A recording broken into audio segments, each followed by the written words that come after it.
Most people realize they're dealing with a narcissist because the most damaging habits don't look abusive. They look normal, calm, even reasonable. So if you ever found yourself asking, why am I the one falling apart while they seem completely fine? This video is for you. Because once you recognize these patterns, you won't be able to unsee them. Welcome to It's All About You. My name is Ashley, and before we go any further, you should know where my perspective comes from. I've studied human psychology and I've also lived through narcissistic abuse firsthand. And what I'm sharing here isn't theory, it's pattern recognition. These habits repeat so consistently, they stop being personal and start being predictable. So let's get into it. Habit number one is they stay calm while you're falling apart. This is usually the first habit that people, because you're emotional, you're trying to explain how hurt you are, face is shaking, you're searching for understanding, and yet the narcissist, they're calm. They're composed, they're measured, pretty much almost like they're unaffected. And at first, you assume that means they're emotionally mature. But what happens next is so you start thinking, why am I so emotional? Why can't I stay calm like them? And without realizing it, you start regulating yourself for their comfort while they take no responsibility for your distress. That calm isn't empathy, it's control.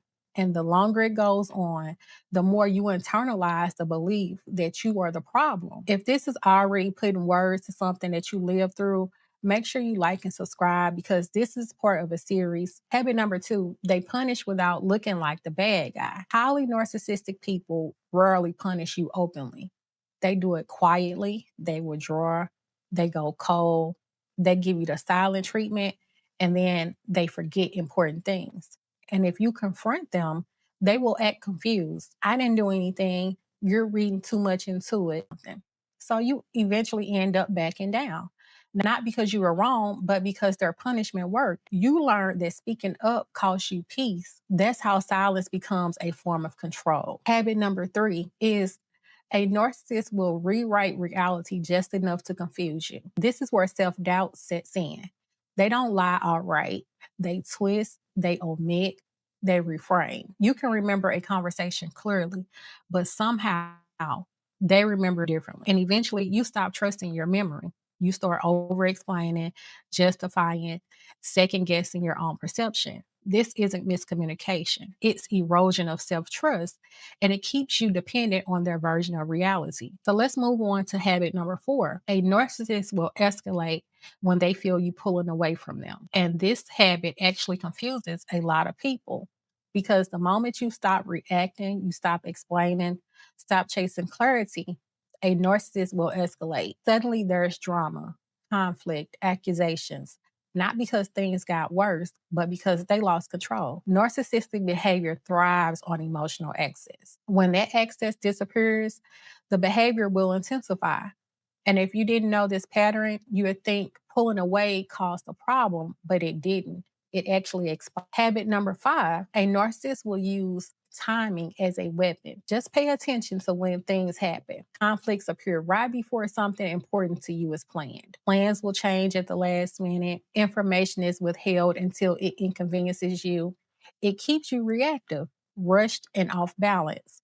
And while you're constantly adjusting, they remain unaffected. Control doesn't always look loud. Sometimes it looks just like what it is, disruption. Habit number six, a narcissist will play the victim publicly. In public, they're calm, reasonable, concerned, but behind the scenes, you're overwhelmed and you're trying to explain what's really happening. You sound emotional while they look composed.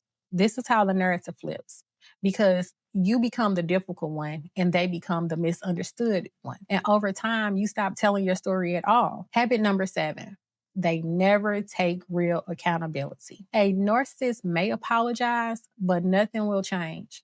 Or the apology turns into, I'm sorry you feel that way. I wouldn't have done that if you hadn't. Closure will never come from a narcissist because accountability will require self reflection and a narcissist will resist that at all costs. Once you recognize these habits, the goal isn't to confront them. The goal is to stop organizing your life around their behavior because what you experienced wasn't weakness.